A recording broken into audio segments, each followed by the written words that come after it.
India news संवाददाता ने NHAI की खोली पोल, सड़कों पर सुविधा नहीं। आम जनता को हिमाचल में जहां अपनी जान को हथेली पर रखकर सफर करना पड़ रहा है, वहीं एनएचएआई दिन रात टोल वसूलने में व्यस्त है। एनएचएआई के बिठाए हुए करिंदे जो हैं दिन रात आम जनता से पैसे लूट रहे हैं। यहां पर यह बताना बहुत जरूरी है कि राष्ट्रीय राजमार्ग बुरे तरह से आहत हो गया है। कहीं एक तरफ की सड़क भी नहीं है तो कहीं दूसरी ओर सड़क जो है जमींदोज हो चुकी है। लोगों से पैसा लूटने में लगे हुए हैं। वैसे इतनी बड़ी तबाही के बावजूद टोल बंद होने चाहिए, क्योंकि जब सुविधा नहीं है तो पैसे किस चीज के लिए जा रहे हैं। तो 12 लाख रुपए की उगाही केवल हिमाचल के एक ही टोल से की जा रही है। और इस पूरी खबर का जायजा लिया हमारे संवाददाता अनुराग शर्मा ने। इस वक्त मैं खड़ा हूँ सोलन के मुख्य द्वार परवाणु में। मैं आपको ये दिखाना चाहूंगा कि किस तरह की शिलाएं या ये बोल्डर्स जो हैं, ये मेरे से बड़ी आकार के ये बोल्डर्स हैं जो इस सड़क पर आए हुए हैं।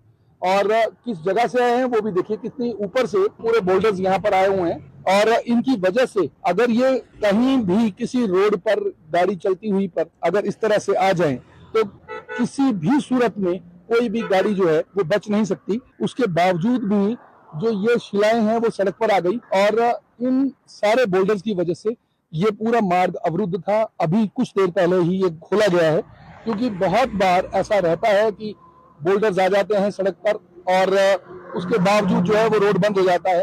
रोड बंद होने के कारण है क्योंकि बहुत छोटे डंगे जो हैं, अगर आप देखेंगे तो ये 8 से 9 फुट के जो डंगे हैं वो लगे हुए हैं। और ऊपर जो खड़ी है वो 30 से 40 मीटर की जो हाइट है। मैं अपने सहयोगी से कहूंगा थोड़ी सी हाइट दिखाएं कि कितनी बड़ी हाइट है और किस तरह की ये बोल्डर्स हैं कि जिसमें ये यहाँ से ये आए हैं। 30 मीटर की कटान है, 30 से 40 मीटर लगभग होगी।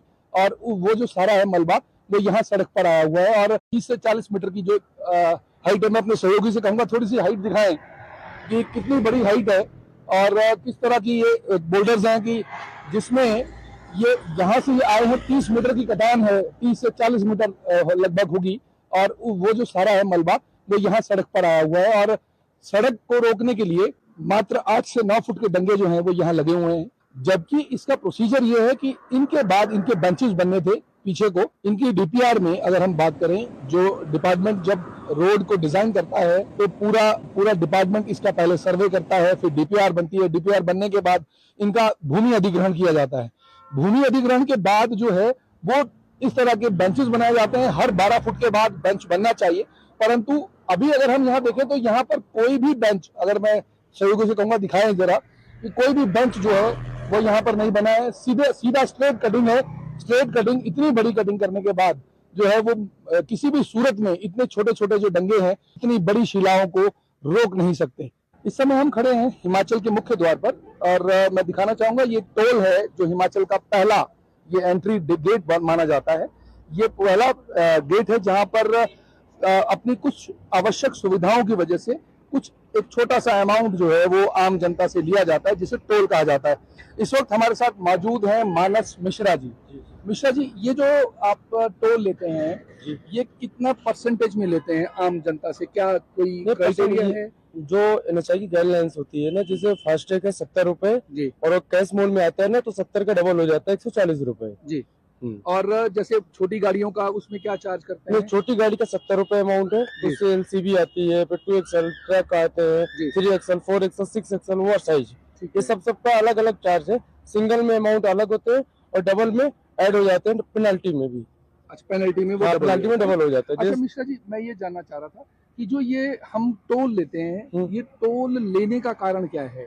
क्या कारण होता है कि टोल लिया जाता है? टोल लेने का कारण अब एनएचआई बनाई है इस रोड को जी, इसमें मेंटेनेंस जिसका होता है, जो रोड कंप्लीट करती है जी, फिर इसका टेंडर निकलता है। एनएचआई इसको टेंडर निकालती है, फिर एजेंसी इसको लेती है, फिर वो चलाती है प्राइवेट के हिसाब से। प्राइवेट के हिसाब से चलता है? हाँ, प्राइवेट के हिसाब से। आप लोग एक कोई प्राइवेट कंपनी है जो यहाँ पर टोल चार्ज हाँ, कर रहे जो यहाँ पर हमें जो टेंडर का पेमेंट होता है वो हम पे करते हैं एनएचआई को जी, और फिर हम यहाँ पर कंस्ट्रक्शन बेस में काम करते हैं, बीओटी पे? हाँ, कि जो चार्ज होता है हम एनएचआई को पे करते हैं जी। चाहे उसमें हमें पास ट्रैफिक आए चाहे ना, हमें लॉस हो, हमको पे करना ही करना है।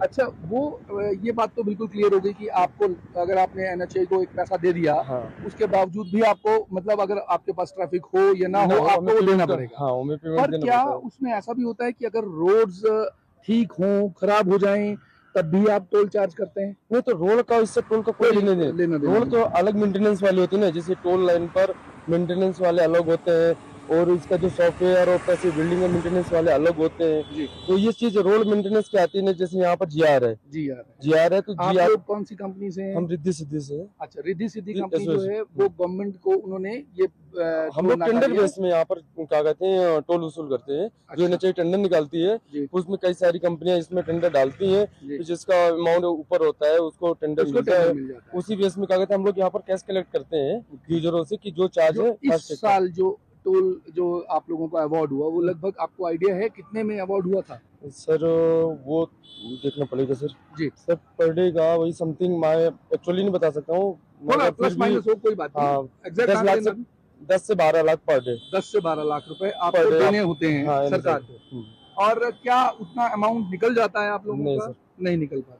तो कहीं ना कहीं देखिए ये बड़ी अजीब सी व्यवस्था है कि NHAI ने रोड बनाया, NHAI ने आगे जो टेंडर्स थे वो दे दिए, रोड्स ठीक हों खराब हों इनको कोई मतलब नहीं है, क्योंकि सबसे बड़ी बात है क्योंकि इन्होंने रोज का 10 लाख रुपए देना है, इसलिए इनको वो पे करना पड़ेगा और लोगों से चार्ज करना पड़ेगा। परंतु आम जनता का जो सवाल है वो आज भी यही खड़ा है कि जब NHAI के रोड्स की इतनी बुरी स्थिति में हालात पड़े हैं, उसके बावजूद क्या NHAI को ये रोड का या इस रोड के टैक्स का पैसा वसूलना चाहिए? ये एक बहुत बड़ा यक्ष प्रश्न है, जिसकी वजह से आज भी हिमाचल ही नहीं पूरे देश की जनता जहां जहां पर भी टोल नाके लगे हुए हैं उसमें कहीं ना कहीं इस तरह की परेशानी जो है वो आम जनता के साथ आ रही है। और इसी खबर पर ज्यादा जानकारी के लिए अनुराग शर्मा हमारे संवाददाता लाइव जुड़ चुके हैं। जी अनुराग, एक खबर जो है हमारे इंडिया न्यूज पर जो है आपकी स्पेशल रिपोर्ट दिखाई गई थी, जिसके बाद इस खबर का असर भी हुआ है और अल्टीमेटम जो है टोल बंद करने को लेकर जारी किया गया है। तो क्या कार्रवाई अब आगे की जा रही है? देखिए तमन्ना, बिल्कुल ये बड़े लंबे समय से लोगों की डिमांड थी, क्योंकि ये रोड जो NHAI ने बनाया था जिसको परवाणू से शिमला तक जो है वो NHAI पूरा जो है 4 लेन कर रही है, और लगातार इसमें 2 सालों से लगभग 4 साल से ये काम चल रहा है और लगातार 2 सालों से बनता बाद में है, टूट पहले जाता है। तो हर बार का यही रवैया था, जिसकी वजह से लोगों ने एक PIL भी दायर की थी जो कोर्ट में दी थी, पर NHAI की फेवर में हुआ तो टोल जो था वो चार्ज करना शुरू कर दिया गया। तो लगातार ये मांग आम जनता के बीच से थी कि किसी भी तरह से इस टोल को खत्म किया जाए जब तक ये रोड जो है वो पूरी तरह से सुचारू रूप से काम करने लगता है। अब जो स्थितियां हैं तमन्ना, ये बताऊं कि परवाणू से लेकर कम से कम 50 ऐसे पॉइंट्स हैं जहां पर रोड पूरी तरह से क्षतिग्रस्त है, कहीं से ऊपर से लैंडस्लाइड है और कहीं से नीचे से रोड धसक गया है। तो इस वजह से आम जनता बिल्कुल अपने जान हाथ में लेकर उस पर वहां पर उसमें ट्रैवल कर रही है, क्योंकि इस वक्त परिस्थितियां लगातार बारिश है, बाढ़ की लैंडस्लाइड है, हर तरह से नुकसान हो रहे हैं। उसके बावजूद जो स्थितियां हैं वो बहुत खराब है और टोल नाका भी जो है वो लगातार दिया जा रहा है। बल्कि इसी बात पे विधायक हैं, वो कांग्रेस के ही नेता हैं, और कांग्रेस के नेता विनोद सुल्तानपुरी ने यह कहा है कि आम जनता की मजबूरियों को देखकर किसी न किसी तरह से इस टोल को कुछ समय के लिए, क्योंकि नितिन गडकरी ने जो मंडी से चंडीगढ़ का रोड था उसको भी बंद कर दिया गया था, और उसी तरह से जो अब इसी के लिए अब हिमाचल के NH21 की भी मांग की जा रही है कि किसी तरह से इस रोड को भी बंद किया जा सके, इस टोल नाके को बंद किया जा सके, ताकि आम जनता को थोड़ी राहत पहुंचे। जी अनुराग, बिल्कुल। तो जिस तरह जो सड़कें हैं वो खराब हुई हैं, सड़कें क्षतिग्रस्त हुई हैं, क्या इन सड़कों की मरम्मत का काम शुरू किया गया है? बिल्कुल तमन्ना, अभी जो फिलहाल है अभी तो सिर्फ मलबा जो है वो उठाया जा रहा है, क्योंकि अभी क्षतिग्रस्त तो अभी ठीक होने की संभावना बिल्कुल नहीं दिखती, क्योंकि बहुत जगह से जो डंगे हैं वो नीचे को धसक गए हैं और कम से कम 100 फुट की जो खाई है वो बन चुकी है। तो उस तरह की स्थिति में एकदम बनाना तो बिल्कुल मुश्किल है, परंतु जो एक साइड का 2 लेन का पोर्शन है उसको सुचारू रूप से, ताकि लोगों को बाहर निकाला जा सके और लोगों को जो है हिमाचल में जो फंसे हुए लोग हैं या सैलानी आ रहे हैं जा रहे हैं जिनको मजबूरी में आना पड़ रहा है, उन लोगों को सिर्फ उसके आवागमन के लिए जो वो है उसको सुचारू रूप से किया जा रहा है। सिर्फ मशीनों से द्वारा जो ऊपर से लैंडस्लाइड आते हैं उनको हटाया जा रहा है, परंतु जो परेशानियां हैं वो आम जनता अभी भी भुगत रही है। जी तमन्ना।